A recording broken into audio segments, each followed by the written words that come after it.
തെരുവ് നായശല്യം രൂക്ഷമായിക്കൊണ്ടിരിക്കുന്ന കോഴിക്കോട് നഗരസഭയിൽ നിരവധി തവണ കൗൺസിൽ യോഗങ്ങളിലൂടെയും ശ്രദ്ധ ക്ഷണിക്കലിലൂടെയും അജണ്ടകളിലെ ABC പ്രൊജക്ടുകളിലൂടെയും ഈ വിഷയം ബഹുമാനപ്പെട്ട മേയറുടെ മുമ്പിൽ അവതരിപ്പിച്ചിട്ടും ഇന്നും ശാശ്വതമായിട്ട് ഒരു പരിഹാരം കാണാനാവാതെ സംസ്ഥാന ദുരന്തമായി മാറുന്ന തെരുവ് നായശല്യം.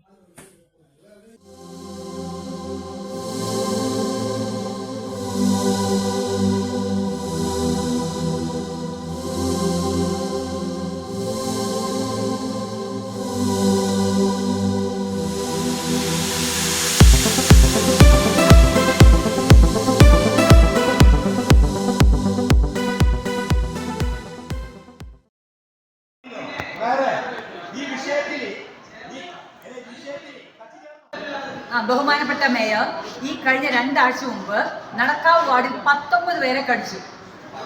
19 പേര് നടക്കാവ് വാർഡിൽ മാത്രം കടിച്ചു. അപ്പൊ കോർപ്പറേഷന്റെ ശ്രദ്ധ ചെലുത്തുന്നത് ആനിമൽ വെൽഫെയർ ബോർഡിന്റെയും മൃഗസംരക്ഷണ മാർഗരേഖ ഉപയോഗിച്ച് ഈ അക്രമാസക്തിയുള്ള നായകൾക്ക് വേണ്ടിയിട്ട് ഒരു പദ്ധതി കോഴിക്കോട് കോർപ്പറേഷൻ എന്തുകൊണ്ട് തയ്യാറാക്കിക്കൂടാ എന്നാണ് ചോദിക്കുന്നത്. കാരണം നമുക്ക് ഈ ആനിമൽ വെൽഫെയർ ബോർഡ് ഉണ്ട്, മൃഗസംരക്ഷണ വകുപ്പിന്റെ മാർഗരേഖകളുണ്ട്.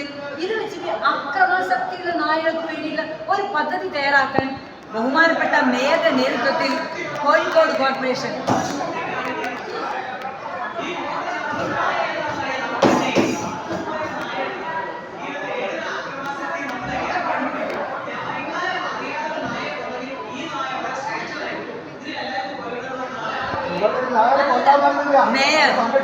ബഹുമാനപ്പെട്ട മേയർ അത് മൃഗസംരക്ഷണ വകുപ്പിന് കൃത്യമായിട്ടറിയാം, അക്രമാസക്തിയുള്ളവരെ കൃത്യമായിട്ടറിയാം.